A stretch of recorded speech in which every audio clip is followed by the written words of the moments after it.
தமிழகம் எங்கும் Max Gold cash for your gold. Max Gold நீங்க தங்க மட்டும் இல்லைங்க, பிளாட்டினம், டைமண்ட், சில்வர், ரூபினி எதை வேணாலும் விற்கலாம். உங்களுக்கான பணம் ரொக்கமா கையிலயோ இல்லைன்னா பேங்க் அக்கௌண்ட்லயோ உடனடியாக செலுத்திடுவாங்க. மார்க்கெட் மதிப்பை விட 100 ரூபாய் ஒரு கிராமுக்கு உங்களுக்கு கூடுதலாக கிடைக்கும். தமிழ்நாடு முழுக்க டோர் ஸ்டெப் சர்வீஸும் இவங்க ப்ரொவைட் பண்றாங்க. உங்களுக்கு கோல்ட விற்கணும்னு அதுக்கு ஒரே ஒரு பெஸ்ட் பிளேஸ் மேக்ஸ் கோல்டு தான். கால் 04445454545. வணக்கம். Big topic with Karthik Mayakumar.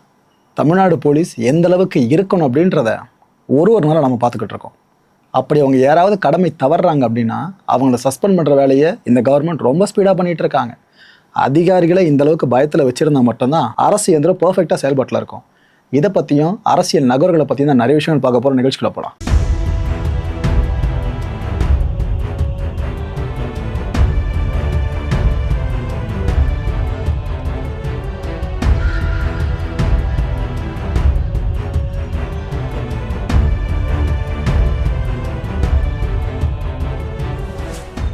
நம்ம தாம்பரம் அருகில் இருக்க வரதராஜபுரம், கண்டிப்பாக அந்த பகுதி சார்ந்து பல பேருக்கும் தெரிஞ்சிருக்கும்னு நினைக்கிறேன். அந்த சர்க்கிளில் இருக்கவங்க என்ன ஆயிடுச்சு, அந்த பகுதியில் 2 கானா பாடகர்கள் அந்த 2 பசங்களையும் கடந்த 16ஆம் தேதி வெட்டி கொண்டுட்டானுங்க. ஒரு 7 பேர் சேர்ந்து வெட்டி கொண்டுட்டானுங்க. இதில் இப்போ நீங்கள் பார்த்துருக்க முகங்கள் இருக்குல்ல, இது 5 பேரோட முகங்கள். இன்னும் 2 பேர் பார்த்தீங்கன்னா சின்ன பசங்க, மைனர்ஸு, பள்ளி பாட புத்தகத்தை கையில் தூக்க வேண்டிய வயசில் பொருள் எடுத்துருக்கானுங்க. இந்த 7 பேரையும் போலீஸார் அரெஸ்ட் பண்ணியாச்சு. அரெஸ்ட் பண்ணதுக்கப்புறம் முதற்கட்ட தகவல் என்ன வெளியே வந்துச்சுன்னா, இவங்களாம் கொஞ்சம் ரவுடி மாதிரி அந்த இடத்துல சின்ன பசங்களாக இருந்தாலும் அவங்கள வாழ்த்தி கானா பாடல் பாடலையாம். அதனால் அந்த 2 பேரை சாவடிச்சிட்டாங்க வெட்டி அப்படின்ட்டு முதல்ல செய்தி ஒன்று வெளியே வந்துச்சு. அதுக்கப்புறம் போலீஸார் விசாரிக்க வேண்டிய விதத்தில் விசாரிக்கவே உண்மையெல்லாம் வெளியே வந்திருக்கு. அதாவது முன் விரோதம் இருந்திருக்க விஷயம் கன்ஃபார்ம் ஆயிருக்குங்க இந்த கொலையில். இதுக்கு பிற்பாடு போலீஸார் அடுத்த கட்ட லீகல் ஃபார்மாலிட்டிஸ் ஆரம்பிச்சிட்டாங்க. ஆனால் அதுக்கப்புறம் என்ன தெரியுமா ஒரு பெரிய இனிஷியேட்டிவ் முன் வச்சிட்டாங்க. தம்மா தொண்டு வயசில் என்ன ரவுடித்தனவனுங்களுக்கு சரி, ஒட்டுமொத்தமாக சென்னையில் இருக்க ரவுடிஸ் இருக்காங்களே அவங்கள கண்காணிக்கலாம்னு சொல்லிட்டு போலீஸ் டிபார்ட்மெண்ட் ஒரு இனிஷியேட்டிவ் பண்ணுறாங்க. இதில் பார்த்தீங்கன்னா சரித்திர பதிவேடு ரவுடிஸ் இருப்பாங்களே, அடிக்கடி ஏதோ வெக்கேஷன் போயிட்டு வர மாதிரி ஜெயிலுக்கு போயிட்டு வருவாங்களே கேஸில் மாட்டி, அது போல் ரவுடிஸு அடிக்கடி சண்டை போட்டுக்கிற இந்த ரவுடி கேங்ஸ் இருக்கும் பாருங்கள், எத்தனை பேர்லாம் மோதிக்கிறாங்க அப்படின்ட்டு அந்த லிஸ்ட்டு. போதைப் பொருட்களை ஓட்டுறதுன்னு சில ரவுடிகள் இருப்பானுங்க, அதுவும் ஏதோ பிரேக்கிங் பெல்ல வர மாதிரி டெரிட்டரியை பிரித்து ஓட்டுவானுங்க. என் ஏரியாக்குள்ளே நீ வந்து ஓட்டக்கூடாது, நான் மட்டும் தான் போதைப் பொருளை ஓட்டுவேன்னு சொல்லிட்டு அந்த ரவுடிஸு. இது பத்தாதுன்னு கட்ட பஞ்சாயத்து செய்வாங்க பாருங்கள், அப்பேற்பட்ட ரவுடிஸு. எங்கன்னா நீங்கள் லேண்டை வாங்குறீங்க அப்படின்னா அது பிரச்சனை ஆகுதுன்னா கட்ட பஞ்சாயத்து, ஒரு இடத்துல போய் கடையை நீங்கள் எடுக்கிறீங்களா அங்கே பிரச்சனைனா கட்ட பஞ்சாயத்து, எப்படி 1000 கட்ட பஞ்சாயத்து செஞ்சுட்டு இருக்க ரவுடிஸ் இருக்காங்களா இவங்க எல்லாரையும் போலீஸ் டிபார்ட்மெண்ட் ரொம்ப தீவிரமாக கண்காணிக்க ஆரம்பித்தாங்க. எதுக்கு ப்ரோ இந்த கண்காணிப்புன்னு கேட்டிங்கன்னா, ஆப்ரேஷன் ஸ்பெஷல் டிரைவு, இந்த ஒரு ஆப்ரேஷனை இனிஷியேட் பண்ணுறதுக்காக தான் இந்த கண்காணிப்பு. நம்ம போலீஸ் டிபார்ட்மெண்ட் முன்னெடுத்திருக்க ஒரு ஆப்ரேஷன் இது. இதன்படி என்ன இருக்குன்னா, நேற்றுக்கு நைட்டு மட்டுமே 75 ரவுடிஸை அரெஸ்ட் பண்ணியிருக்காங்க. நம்ம டிபார்ட்மெண்ட் அரெஸ்ட் பண்ணியிருக்காங்க. இதில் ஏரியா வைஸ் பிரித்து சொல்கிறதா இருந்தால், டி நகர் வட்டம் இருக்குது பார்த்தீங்களா, அந்த ஜுடிஷியேஷன் சார்ந்து அங்கே ஒரு 18 பேர், அடையாறில் 16 பேர், புளியந்தோப்பில் 20 பேர், அண்ணா நகரில் 10 பேர், மயிலாப்பூரில் 12 பேர். இன்னும் அந்த லிஸ்ட்டு பெருசாக போகுது. அத்தனை பேர் போலீஸார் தேடி அரெஸ்ட் பண்ணியிருக்காங்க. ஸோ எல்லாருமே இல்லீகல் ஆக்டிவிட்டீஸில் எந்தளவுக்கு ஈடுபட்டிருந்தாங்கன்னு இங்கே லிட்டரலாக தெரியுதா. இந்த ஆப்ரேஷனை தமிழ்நாடு மக்கள் மனப்பூர்வமாக வரவேற்றதாக ஆகணும், வேறு சாய்ஸ் யாருக்கும் கிடையாது. பிகாஸ் ரவுடிசத்தை ஒழிக்கணும் அப்படின்னா இது போல் ஆப்ரேஷன்ஸ் இன்றியமையாத ஒன்று. அதை தான் டிபார்ட்மெண்ட் இப்போ பர்ஃபெக்டாக இனிஷியேட் பண்ணிகிட்டு இருக்காங்க.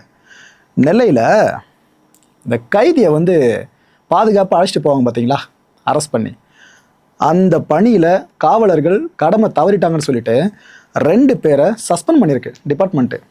இதை தான் முதல்ல சொன்னேன், இது போல் உடனுக்குடனே தண்டனை கொடுக்கப்பட்டால் மட்டும்தான் அடுத்த ஒரு அலட்சியத்தை எந்த ஒரு ஆஃபீஸரும் முன்னெடுக்க மாட்டாங்க. என்ன இருக்குன்னா, ஒரு கைதியை கூப்பிட்டு போயிருக்காங்க, அந்த கைதி எஸ்கேப்புங்க, போலீஸை ஏமாற்றிட்டு எஸ்கேப் ஆகிட்டான். மாவட்ட எஸ்பிக்கு செம கடுப்பு இந்த விஷயத்தில். அவர் கொஞ்சம் கூட யோசிக்கலையே. நெல்லையில் நடந்த விஷயம் இது. இந்த விஜயநாராயண ஸ்டேஷனை சேர்ந்த 2 தலைமை காவலர்கள் சஸ்பெண்டு. ஒருத்தர் முத்துராமலிங்கம், இன்னொருத்தர் லட்சுமணன். இது எதுக்காக ஒரு செய்தியாக மாற்றி உங்ககிட்ட கொடுக்குறேன் அப்படின்னா, இந்த வீடியோ பல போலீஸ்காரங்களும் பார்த்துட்டு இருப்பீங்க. ஸோ எந்த அளவுக்கு நீங்கள் இதுக்கப்புறம் ஒழுங்காக இருக்கணுன்ற விஷயத்த தலைமை ரொம்ப நிர்பந்தமாக கொண்டு போயிட்டு இருக்க விஷயத்த நீங்கள் தெரிஞ்சுக்கணுன்றதுக்காக தான். டிபார்ட்மெண்ட் சைடில் சில விஷயங்களை பார்த்துட்டோம். அடுத்து டாஸ்மாக் பஞ்சாயத்துக்கு வருவோம். சென்னை போலீஸுக்கு பார்த்தீங்கன்னா தமிழ்நாடு அரசு ஒரு மிகப்பெரிய உத்தரவை இப்போதைக்கு போட்டிருக்காங்க. அதாவது இது வரைக்கும் ஊடகங்களில் வெளியேற்று இருந்த செய்திகள் இருக்குல்ல, அதையெல்லாம் அரசு பார்த்துருக்கோம்ல, அதன்படி தான் இந்த உத்தரவு அமைஞ்சிருக்கு. என்ன சொல்கிறாங்கன்னா, பாட்டிலுக்கு கூடுதலாக காசு வாங்குற விஷயம் ஏதோ நடந்துட்டு இருக்க மாதிரி நிறைய செய்திகள் வந்துகிட்டு இருக்கு. அப்படி வசூல் நடந்துட்டு இருக்குது உண்மையா? 10 ரூபாய், 20 ரூபாய், 30 ரூபான்னு பாட்டில் எக்ஸ்ட்ரா காசு வச்சு வாங்கிட்டு இருக்காங்களா?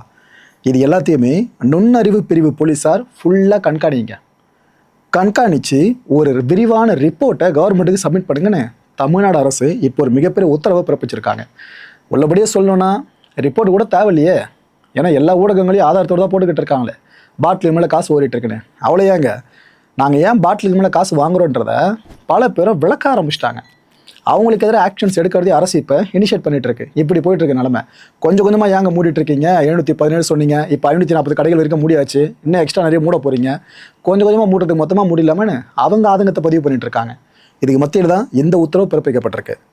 புதுச்சேரி முதலமைச்சர் விஜய் அவர்களை தாவேகா எம்எல்ஏஸ்லாம் எந்த அளவுக்கு பார்க்குறாங்கன்றத சமீபத்தில் தமிழக சட்டப்பேரவையில் எம்எல்ஏஸ் அவங்கள பொறுப்பெடுத்துக்கும் போது நாம் விட்னஸ் பண்ணியிருந்தோம். அதாவது கடவுள் மீது ஆணையாகன்ற அந்த ஃப்ரேஸை சொல்லும் போது முதலமைச்சர் விஜய் அவர்களை பார்த்தபடியே சொன்னாங்க. எங்கேயாச்சும் எப்படி புதுச்சேரி அசம்பிளியில் என்ன தெரியுமா நடந்திருக்கு?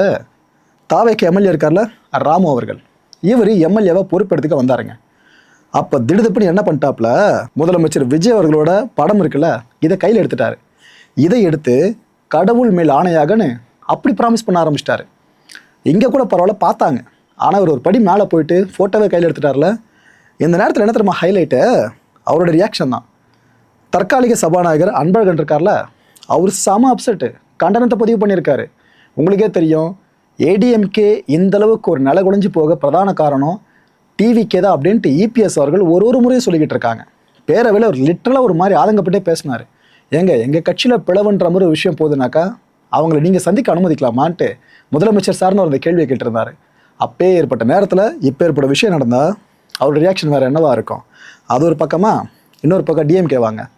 அனிதா ராதாகிருஷ்ணன் இருக்கார்ல, சமீப காலமாக நிறைய கருத்துக்களை சர்ச்சைக்குரிய வகையில் பேசிக்கிட்டு இருக்காப்புல.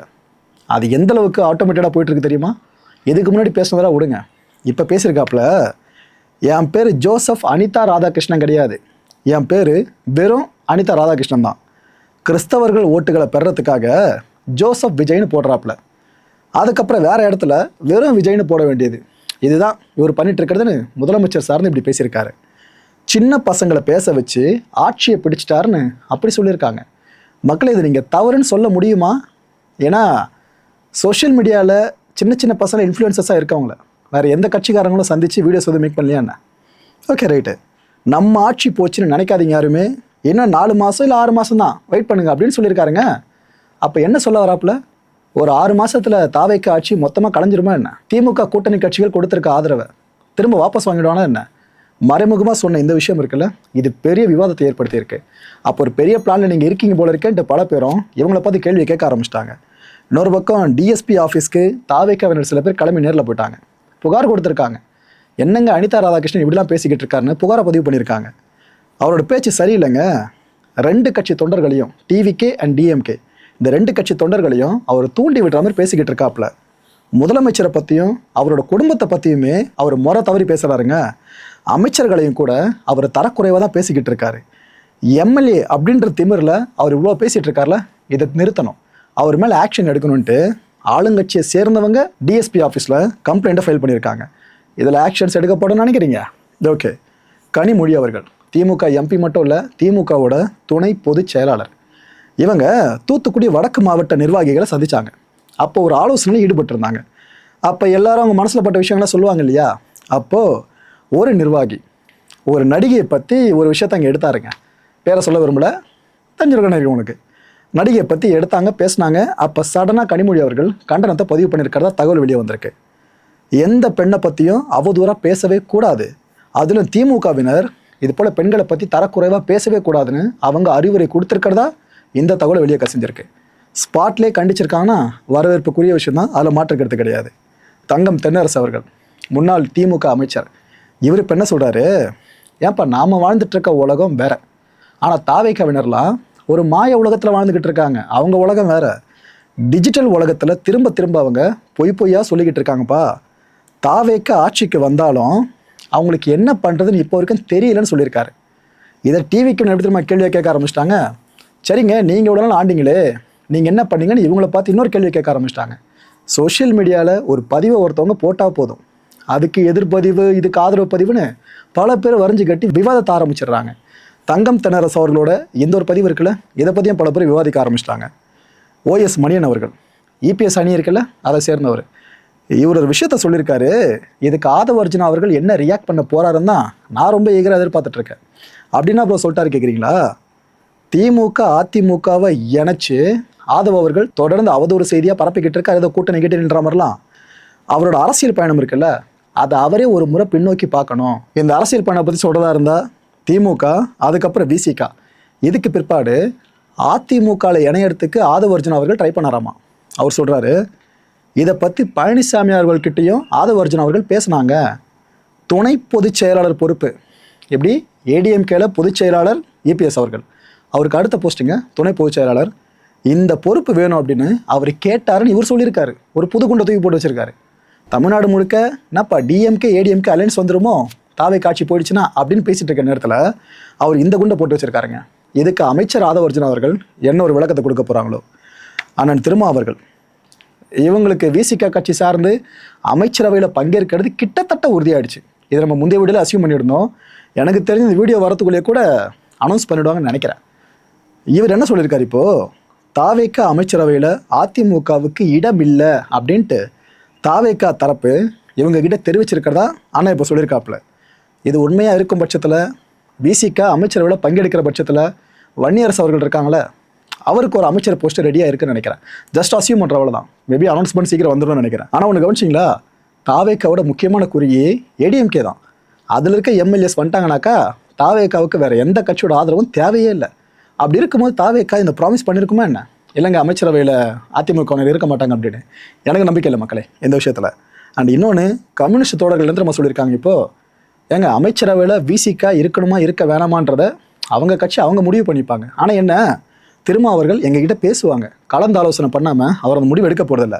இன்கேஸ் அவங்க அமைச்சரவையில் பங்கெடுத்துக்கிறாங்க அப்படின்னா இதில் தப்பு என்ன இருக்குது அப்படின்னு சொல்லியிருக்காங்க. ஓகேவா, தப்பு என்ன இருக்குது, அவங்களுக்கு ஒரு வாய்ப்பு கிடைக்கிறப்ப பயன்படுத்திட்டு போட்டோமே அப்படின்றாங்க. இன்னொரு அசம்ஷனே முன் வச்சிடுறேன், காங்கிரஸில் இருந்து அட்லீஸ்ட் 2 மினிஸ்டர்ஸை நம்ம பார்க்கலாம்னு நினைக்கிறேன். ஏன்னா அவ்வளோ பெரிய தேசிய கட்சின்ற அந்த ஒரு பேர் தாவேக்காவுக்கு முதல்ல ஆதரவு கொடுத்தாங்க, மற்ற ஆதரவு கட்சிகளை தாண்டி அவங்க வந்திருந்தாங்க. இதை மனசில் வச்சு அட்லீஸ்ட் 2 மினிஸ்ட்ரியாவது காங்கிரஸுக்கு டிவிகே கவர்மெண்ட் இந்த முறை கொடுத்து அழக பார்க்கலாம்னு நினைக்கிறேன். ரைட்டு, பிரதமர் மோடி அவர்கள் வெளிநாடுகளுக்கு சுற்றுப்பயணம் மேற்கொண்டிருக்கார்ல, அதை பற்றி நம்ம தெளிவாக முன்னாடியே பேசியிருந்தோம். இதில் அவர் இட்டலிக்கும் போயிருக்காருங்க. இட்டலி பிரைம் மினிஸ்டர் மெலோனி இருக்காங்களே, அவங்க கூட சேர்ந்து ஒரு வீடியோவை எடுத்திருக்காரு. அது இப்போ சமூக வலைதளத்தில் வெளியிடப்பட்டிருக்கு. அந்த வீடியோவை பார்த்துட்டு பல பேர் விவாதம் பண்ண ஆரம்பிச்சிட்டாங்க. ஒரு பக்கம் ராகுல் காந்தி, ஏங்க எரிபொருள் தட்டுப்பாட்டை குறைக்கணும்னாக்கா எல்லாரும் கொஞ்சம் சிக்கன நடவடிக்கை மார்க்குன்னு சொல்லிட்டு நீங்கள் மட்டும் நாடாக சுற்றுறீங்கன்னு அவர் ஒரு பக்கம் கேள்வி எழுப்புறாரு. இன்னொரு பக்கம், ஏங்க இந்தியாவில் நிலைமை எவ்வளோ மோசமாக இருக்குது, நீங்கள் கிஃப்ட் கொடுத்துட்ருக்கீங்களே எல்லாம் சரியாக இருக்காமான்ற மாதிரி அப்படி பேசிக்கிட்டு இருக்காங்க. கிஃப்ட் பரிமாறு ஒரு பிரச்சனைன்ற மாதிரி பேச ஆரம்பிச்சிட்டாங்க. அதான் பிரதமர் மோடி அவர்கள் மெலோடியை சந்திச்சாலே மெலோடின்னு சொல்லிட்டு ஒரு ஹேஷ்டாக ட்ரெண்ட் பண்ணுவாங்களே, அதை திரும்ப ட்ரெண்ட் பண்ணிட்டாங்க. Prime Minister Modi brought us a gift, a very, very good toffee. Melody.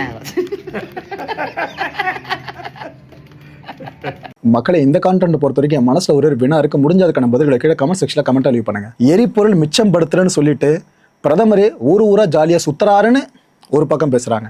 இன்னொரு பக்கம், ஏன்பா பிரைம் மினிஸ்டர் நாட்டுக்குள்ளேயே உட்காந்துட்டா, டிப்ளமசி சார் யார் பார்த்துப்பா, இது அவரோட சர்வீஸ்ப்பா, நாட்டுக்கான சர்வீஸ் அவர் போய் தான் ஆகணும் அப்படின்னு இன்னொரு பக்கம் பேசுகிறாங்க. இதை நீங்கள் எப்படி பார்க்குறீங்க மக்களே?